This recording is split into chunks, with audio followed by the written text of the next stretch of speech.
चाहे आप भूतों में विश्वास करें या न करें, आप स्टेनली होटल की डर और जिज्ञासा को प्रेरित करने की क्षमता से इनकार नहीं कर सकते। आइए इस प्रतिष्ठित रॉकी माउंटेन गंतव्य और इसके कथित प्रेतवादित इतिहास की खौफनाक विरासत को उजागर करें। स्टेनली का डरावना अतीत प्रमाणित तथ्यों और घटनाओं तथा ढेर सारे वास्तविक साक्ष्यों और अटकलों के संयोजन पर आधारित है। होटल के मेहमानों और कर्मचारियों ने ऐसी कई कहानियां सुनाई हैं, जिनमें उन्होंने शरीर से अलग आवाजें सुनी हैं, किसी ऐसी चीज या व्यक्ति ने उन्हें छुआ है जिसे वे देख नहीं सकते, और कई अन्य अजीबोगरीब और अस्पष्टीकृत घटनाएं हुई हैं। और इसके कथित प्रेतवादित इतिहास की खौफनाक विरासत को उजागर करें। स्टेनली का डरावना अतीत प्रमाणित तथ्यों और घटनाओं तथा ढेर सारे वास्तविक साक्ष्यों और अटकलों के संयोजन पर आधारित है। होटल के मेहमानों और कर्मचारियों ने ऐसी कई कहानियां सुनाई हैं, जिनमें उन्होंने शरीर से अलग आवाजें सुनी हैं, किसी ऐसी चीज या व्यक्ति ने उन्हें छुआ है जिसे वे देख नहीं सकते, और कई अन्य अजीबोगरीब और अस्पष्टीकृत घटनाएं हुई हैं। स्टेनली होटल की पृष्ठभूमि। Stanley hotel. Photo William Andrus. आज स्टेनली होटल एक बड़ा आलीशान लॉज है जो एस्टेस पार्क के पहाड़ी शहर को देखता है। लेकिन होटल और शहर के यहाँ स्थापित होने से पहले एस्टेस घाटी पहाड़ी नदियों और घास के मैदानों से भरा एक रमणीय परिदृश्य था, जिसे यूटे और अरापाहो जनजातियां अपना घर कहती थीं। होटल की वेबसाइट के अनुसार स्टेनली होटल की उत्पत्ति की कहानी तब शुरू हुई जब आविष्कारक फ्रीलान ऑस्कर स्टेनली तपेदिक से पीड़ित थे। अपने स्वास्थ्य को वापस पाने की उम्मीद में घाटी की यात्रा की। कुछ लोग होटल की उत्पत्ति की कहानी के इस हिस्से को अलग तरीके से बताते हैं और दावा करते हैं कि स्टेनली इतने बीमार थे कि उन्हें यकीन था कि वे तपेदिक से मर जाएंगे, और वे एक खूबसूरत जगह पर ऐसा करने के लिए तैयार थे। लेकिन सिर्फ एक गर्मियों के बाद उनका स्वास्थ्य वास्तव में ठीक हो गया, जिसका श्रेय उन्होंने ताजी हवा और भरपूर धूप को दिया। अपनी पत्नी फ्लोरा के साथ मिलकर स्टेनली ने एस्टेस वैली में एक बड़ा होटल बनाने की योजना बनाई, जिसमें पूर्वी तट के प्रतिष्ठानों की भव्यता और एडवर्डियन वैभव की झलक दिखेगी, लेकिन एक देहाती पश्चिमी परिवेश में। 1909 में जब होटल खुला, तो मेहमान अपने सामने बने आलीशान भवन को देखकर आश्चर्यचकित हो गए। ये जंगल से घिरा हुआ था, लेकिन फिर भी इसमें बिजली, टेलीफोन, आधुनिक बाथरूम और पेशेवर वर्दी में नौकरानी और खाना पकाने वाले कर्मचारी मौजूद थे। दशकों तक स्टेनली को एक आलीशान, विशिष्ट माउंटेन बेस्ड गंतव्य के रूप में देखा जाता था, जो व्यस्त पूर्वी तट की जीवनशैली के लिए एक आरामदायक, स्फूर्तिदायक अवकाश प्रदान करता था। दशकों तक स्टेनली को एक आलीशान, विशिष्ट माउंटेन बेस्ड गंतव्य के रूप में देखा जाता था, जो व्यस्त पूर्वी तट की जीवनशैली के लिए एक आरामदायक, स्फूर्तिदायक अवकाश प्रदान करता था। लेकिन 1970 के दशक तक वर्षों की उपेक्षा और निवेश की कमी के कारण होटल की हालत बहुत खराब हो गई थी और यह अपने पुराने स्वरूप का खोखला हो गया था। स्टेनली को आसानी से ध्वस्त किया जा सकता था अगर एक विचित्र और दुर्भाग्यपूर्ण घटना न होती, जिसमें अब एक प्रसिद्ध लेखक और कमरा 217 में घटित उसका प्रसिद्ध दुष्स्वप्न शामिल था। 1970 के दशक में लेखक स्टीवन किंग द स्टैंड पर काम कर रहे थे और बोल्डर, कोलोराडो में रह रहे थे। एक सप्ताहांत वह और उनकी पत्नी तबाथा अपने बच्चों से दूर एक सप्ताहांत के लिए एस्टेस पार्क में 1 घंटे उत्तर की ओर यात्रा की। द व्यू पर हाल ही में दिए गए एक साक्षात्कार में किंग ने बताया कि जब वह और तबाथा ठहरने की जगह की तलाश में पहुंचे तो स्टेनली होटल सीजन के आखिरी दिन खुला था। यह उनके सीजन का आखिरी दिन था। हर कोई जा रहा था और कोई भी अंदर नहीं आ रहा था, और हमने कहा, क्या हम चेक इन कर सकते हैं? किंग ने कहा। उस रात वे बड़े होटल में अकेले मेहमान थे, और किंग को याद है कि कमरे के बाहर हवा की सीटी सुनाई दे रही थी। रेस्तरां और बार में एक रात बिताने के बाद दंपत्ति कमरा 217 में चले गए।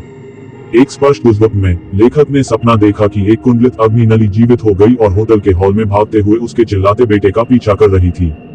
घबराहट में जागने के बाद किंग ने एक सिगरेट जलाई और खिड़की से बाहर देखा। जब तक उसने सिगरेट खत्म की और वापस बिस्तर पर गया, तब तक द शाइनिंग की मोटी रूपरेखा उसके दिमाग में पूरी तरह से बन चुकी थी। स्टेनली का किंग से संबंध और वह भयावह रात जिसने द शाइनिंग को प्रेरित किया, होटल की सबसे प्रसिद्ध और प्रभावशाली डरावनी घटनाएं हैं। लेकिन 1970 के दशक से बहुत पहले भी होटल में अजीब और कथित रूप से असामान्य घटनाएं होने की सूचना मिली थी, जिनमें से कुछ विशेष रूप से कमरा 217 में हुई थी। उदाहरण के लिए 25 जून 1911 की रात को ही ले लीजिए। घाटी में बाढ़ आने के बाद 2 साल पुराने होटल की बिजली पहली बार चली गई। फ्रीलान स्टेनली ने मेहमानों को रोशनी देने के लिए हर कमरे में गैस लालटेन लगाने का काम अपने ऊपर ले लिया, और रिसाव के कारण कमरा 217 में गैस का जमाव हो गया। हेड चैम्बरमेड एलिजाबेथ विल्सन जलती हुई मोमबत्ती के साथ कमरे में दाखिल हुई और एक जोरदार विस्फोट किया। विल्सन चमत्कारिक रूप से बच गई और कमरे के प्रवेश द्वार से पहली मंजिल पर स्थित डाइनिंग हॉल में चली गई। अनुमान है कि होटल का 10% हिस्सा उतना भाग्यशाली नहीं था और एक पर्यवेक्षक ने विस्फोट के दौरान एक बाथटब को हवा में उड़ते हुए देखा। कोमा से जागने के बाद विल्सन 1913 में काम पर लौट आए और 1950 तक होटल में कार्यरत रहे। कुछ होटल मेहमानों और कर्मचारियों के अनुसार विल्सन की कहानी यही खत्म होनी चाहिए, लेकिन ऐसा नहीं होता। कहा जाता है कि उसकी आत्मा अभी भी कमरा 217 में रहती है, लेकिन रिपोर्ट्स का दावा है कि वह आमतौर पर डरावनी होने के बजाय ज्यादा मददगार होती है। मेहमानों ने बताया कि जब वे सुबह उठे तो कमरा पिछली रात की तुलना में ज्यादा साफ था, उनके कपड़े तह करके रखे हुए थे और सूटकेस व्यवस्थित थे। एक जोड़े ने स्टेनली के एक कर्मचारी को बताया कि रात के समय जब वे अंदर थे तब भी उनके बिस्तर को उनके चारों ओर बिछा दिया गया था। लेकिन ध्यान दें, अगर आप इस प्रसिद्ध होटल में रहने पर विचार कर रहे हैं और शादीशुदा नहीं हैं, तो कमरा 217 में रहने का विकल्प चुनने पर आपको शायद सबसे आरामदायक रात न मिले। अविवाहित जोड़ों ने बताया है कि जब वे सो रहे थे तो उनके बिस्तर पर एक ठंडी हवा का झोंका उनके साथ आ गया। स्टेनली होटल की टूर सुपरवाइजर राचेल थॉमस ने 2021 में दिए एक इंटरव्यू में दावा किया था कि वह इस मंजिल पर रहस्यमय तरीके से बीमार हो गई थी। इस तरह की खौफनाक घटनाओं ने होटल को कथित भूतहा जगहों के लिए अंतर्राष्ट्रीय स्तर पर मशहूर हॉटस्पॉट बना दिया है और इसे घोस्ट एडवेंचर्स और घोस्ट हंटर्स जैसे लोकप्रिय भूत थीम वाले शो में दिखाया गया है।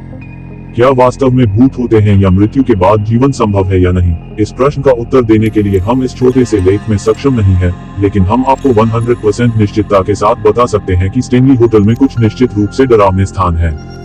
इनमें एक पालतू कब्रिस्तान भी शामिल है, जहां मालिक के कुछ जानवरों को वर्षों से दफनाया गया है।